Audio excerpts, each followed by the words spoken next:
Welcome to my world history notes, where I read from the book I wrote to teach homeschoolers world history.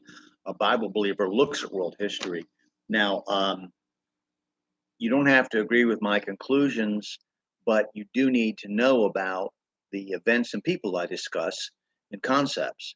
So if you want my book, you can purchase it on lulu.com, amazon.com, or the Bible Baptist bookstore, or you can just follow me here. So let's begin talking about the seven wonders of the ancient world. Now, these are things you should know about to be literate in history. They are not a single list, but represented several lists compiled by Greek writers. The most famous lists were made by Antipater of Sidon and Philon of Byzantium. Most lists agree on six of the seven items. The last place on some of the lists was awarded to the walls of the city of Babylon. On others, the palace of Cyrus, king of Persia, took seventh position. Finally, toward the 6th century AD, the final item became the lighthouse at Alexandria. Since it was Greeks who made the list, it is not unusual that many of the items on them were examples of and glorified Greek culture. The writers might have listed the Great Wall of China if they had known about it, or Stonehenge if they'd have seen it. But these places were beyond the limits of their world. It is a surprise to most people to learn that not all of the seven wonders existed at the same time.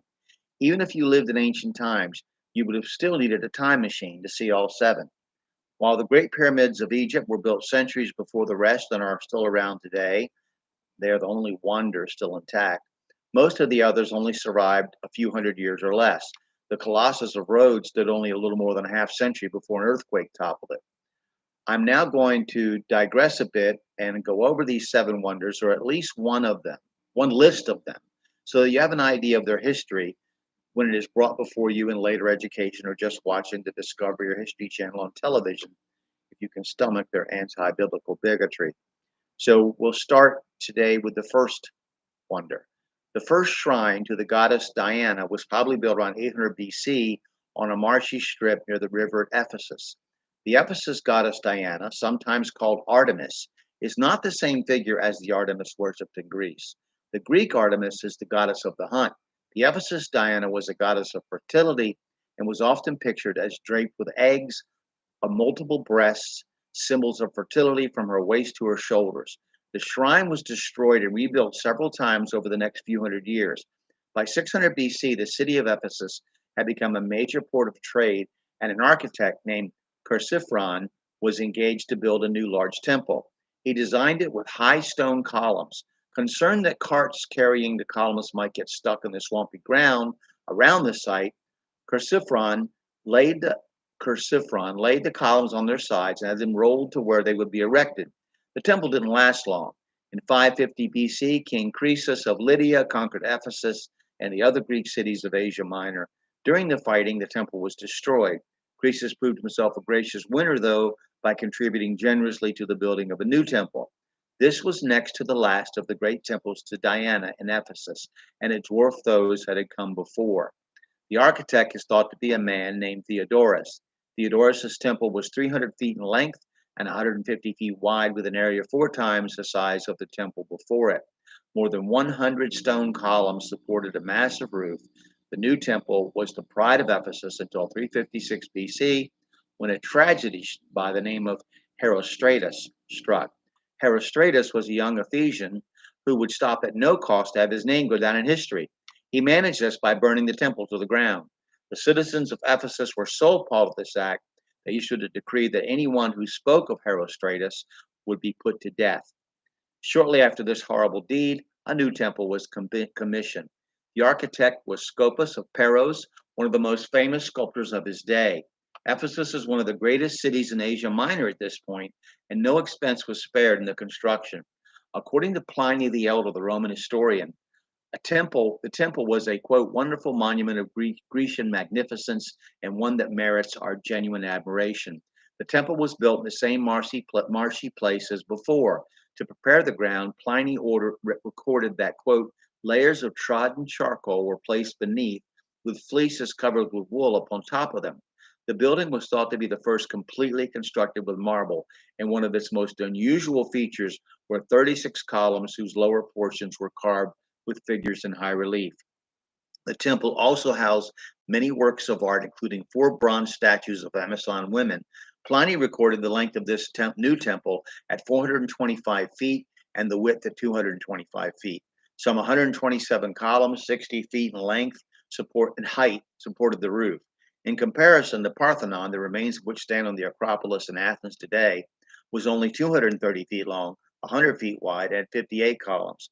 According to Pliny, construction took 120 years, although some experts suspect that it may only taken half that time. We do know that Alexander the Great came to Ephesus in 333 BC. The temple was still under construction. He offered to finance the completion of the temple if the city would credit him as the builder. The city fathers didn't want Alexander's name carved on the temple, but didn't want to tell him that. They finally gave the tactful response, quote, "It is not fitting that one God should build a temple for another God." And Alexander didn't press the matter. Politicians have never changed. Pliny reported that earthen ramps were employed to get the heavy stone beam first on top of the columns. This method seemed to work well until one of the largest beams was put into position above the door. It went down crookedly, and the architect could find no way to get it to lie flat. He was beside himself with worry about this until he had a dream one night in which the goddess herself appeared to him, saying that he should not be concerned. She herself had moved the stone into proper position. The next morning, the architect found the dream was true. During the night, the beam had settled into its proper place, the legend goes. The city continued to prosper over the next few hundred years and was the destination for many pilgrims coming to view the temple. A souvenir business and miniature Diana idols. Now, Diana is the Roman name of the Greek colony, Asian goddess. Perhaps similar to a statue of her in the temple, grew up around the shrines. That was a miniature Diana to idols. Big business. It was one of those business proprietors, a man named Demetrius, that gave Paul a difficult time when he visited the city in 57 AD. This was big business. Paul came to the city to win converts to the then new religion of Christianity. He was so successful that Demetrius feared the people would turn away from Diana and he would lose his livelihood. He called others of his trade together with him and gave a rousing speech ending with, "Great is Diana of the Ephesians." They then seized 2 of Paul's companions and a near riot followed. Eventually, the city was quieted, the men released, and Paul left for Macedonia. It was Paul's Christianity that won out in the end, though. By the time the great temple of Diana was destroyed during a raid by the Goths in 262 AD, both the city and the religion of Diana were in decline. When the Roman Emperor Constantine rebuilt much of Ephesus a century later, he declined to restore the temple. He had become a Christian and had little interest in pagan temples. Despite Constantine's efforts, Ephesus continued its importance as a crossroads of trade. The bay where the ships docked disappeared as silt from the river filled it. In the end, what was left of the city was miles from the sea, and many of the inhabitants left swampy lowland to live in the surrounding hills. Those that remained used ruins of the temple as a source of building materials. Many of the fine sculptures were pounded into powder to make lime for wall plaster. In 1863, the British Museum sent John Turtle Wood, an architect, to search for the temple. Wood met with many obstacles. The region was infested with bandits. Workers were hard to find. His budget was too small. Perhaps the biggest difficulty was that he had no idea where the temple was located. He searched for the temple for 6 years. Each year, the British Museum threatened to cut off his funding unless he found something significant. And each year, he convinced him to fund for just one more season. Wood kept returning to the site each year, despite many hardships. During his first season, he was thrown from a horse, breaking his collarbone. 2 years later, he was stabbed within an inch of his heart during an assassination attempt upon the British consul in Smyrna. Finally, in 1869, at the bottom of a muddy 20-foot deep test pit, his crew struck the base of the great temple. Wood then excavated the whole foundation, removing 132,000 cubic yards of the swamp to leave a hole some 300 feet wide and 500 feet long. The remains of some of the sculptured portions were found and shipped to the British Museum, where they can be viewed even today. In 1904, another British Museum expedition under the leadership of D.J. Hogarth continued the excavation. Hogarth found evidence of 5 temples on the site, each constructed on top of the other. Today, the site of the temple is a marshy field. A single column is erected to remind visitors that once there stood in that palace one of the wonders of the ancient world, the great temple of Diana, also known as Artemis. Next, we'll discuss the Hanging Gardens of Babylon.